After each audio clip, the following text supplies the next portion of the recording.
Hey everybody, what's going on? Welcome back to the channel.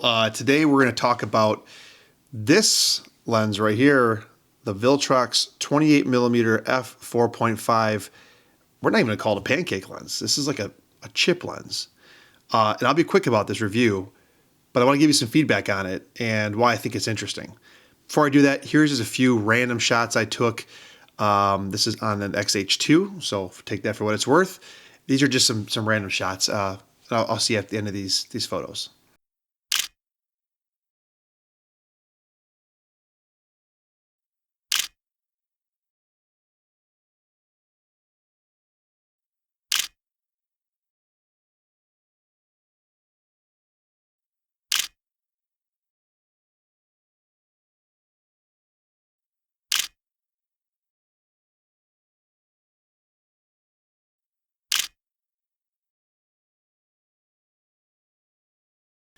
All right, so Viltrox reached out to me for this chip lens, and I'm really interested in this because, as you guys know, I'm very much in the mindset recently of cameras that you take with you are the ones that get the best shots. And so with my busy life, I enjoy taking photos of daily life, and having a big camera doesn't really work. We'll talk about that in a minute because my Fuji XM5, it broke and I've replaced it with something, but we'll talk about that soon. So when they reached out to me about this 28mm f4.5 lens, I was really interested because, well, for obvious reasons, look at how small and skinny. It's got my face still. Get away from my face. Which is crazy. This thing is just crazy small and skinny. It has a metal lens mount on it, so if you guys can see the metal lens mount, it's got a built-in. Again, let me zoom this in. Let me show. It's got a built-in, like, I guess, lens hood, if you will, with this switch. Let's see if I can get this to focus right here. Here we go. Look at that right there. Right in the front there. And it's got the... Oh, hope I didn't break the lens. Anyways, on the back, it's got the USB-C port right there for firmware updates and that kind of stuff. It's got electrical contacts on the back, so it talks to the camera. This is an auto-focusing lens, but what's interesting is that it's 28mm f4.5 all the time. Only f4.5. You can't stop the aperture down, and you can't go wider and faster than that. And so in that presents some challenges as well. But what I love about this is that any camera you have, you can put this on there and it's like you're carrying just the body around. Especially if you have smaller cameras, something like the XT series cameras, the XT30, XT50, XS cameras, even though they have larger grips. Heck, even your XT5, XT4, XT3, those are still bigger bodies but shallower grips. Putting something like this on, it's just like putting the body in your pocket. And I would legit say that this lens makes your camera jacket pocketable pretty much no matter what. Even this XH2 that I'm recording this on, I put it in my sweatshirt pocket. It was a bit bulky, and I took some photos with it. That's where those pictures came from that you saw in the beginning of this video. So in terms of overall image quality, this lens is okay. It's fairly sharp. It's not the sharpest one I've ever shot, but it's fairly sharp. It takes good images. As you can see, the bokeh doesn't look too crazy. It's got a little bit of character to it, actually, which is interesting. And so, like, overall, I've been pleasantly okay with the image quality. It's not going to blow out like my 33 1.4 here, but it does a good enough job in and of itself. The only area I really have two major complaints on this lens is, well, one, there's no controls on the actual lens itself. I guess it's kind of expected. The second is the lens design, kind of where it is, the way it is, being a flat pancake.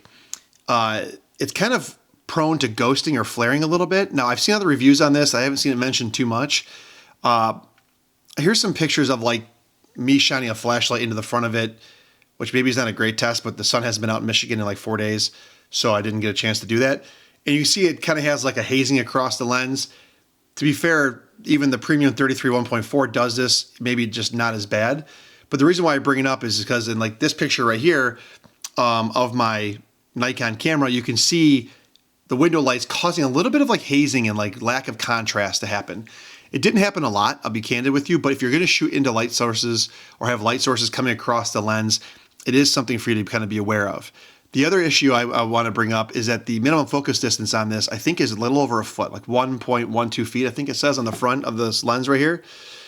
And that's not terrible, but you know, sometimes I was taking pictures of things and I was backing up a little bit, and I wanted to be closer on it. So the minimum focus distance isn't extraordinary on this.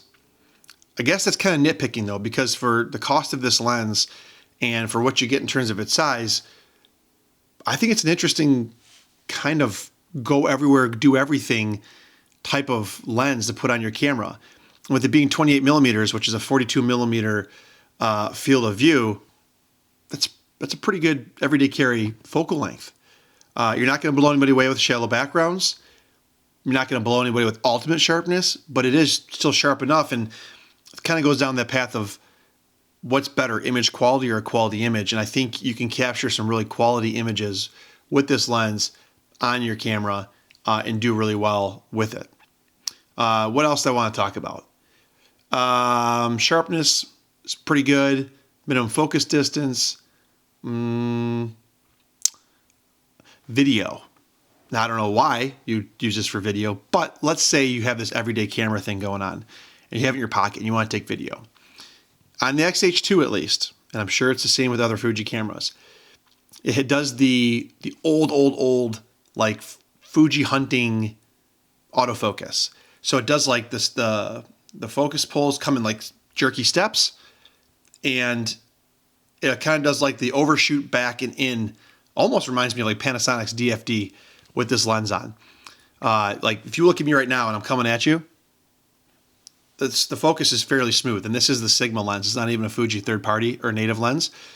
With this, it's a lot more pronounced, the like jerky steps that are taking place when you do video autofocus.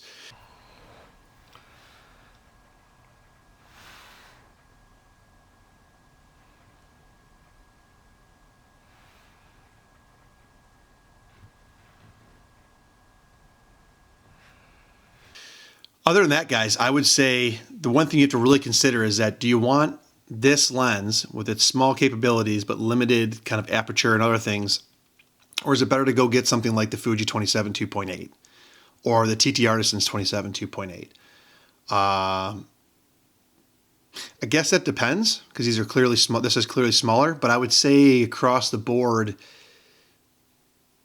the Fuji 27 2.8 is one of my favorite lenses. It's really hard to beat that lens. I think it's really interesting. I'll use this lens. I'll keep this lens. I'll put it on my camera. I'll do some interesting stuff with it. It is smaller than the 27 2.8, probably half the size, but I don't know if I would buy it over the 27 2.8. So with that said, if you're looking for something that's like body cap and you're looking for ultimate portability and 42 millimeters equivalent focal length is kind of your jam, I would say get it. It's a pretty good lens. And for the cost, it's pretty good. In fact, you can check my description below. There's a link where you can buy it and a discount code if you want to support me. But I was actually genuinely interested in this because of its overall size. And I'm going to keep it in my kit because, well, first of all, it was given to me for free, so why not? But the second is, I could see a world where, for example, tomorrow I'm going to like a black tie event, and I might put this on a small Fuji camera, and I might just throw this in my sport jacket pocket. Because if you combine this with a camera that has a built-in flash to kind of offset the f4.5 restrictions, I think then it's kind of interesting. And it is smaller than the 27 2.8 on the camera body. That's it, guys. If you have any questions, let me know in the comment section below. I'll be happy to answer those when I got time. And thanks for watching. I'll see you guys in the next video. See ya.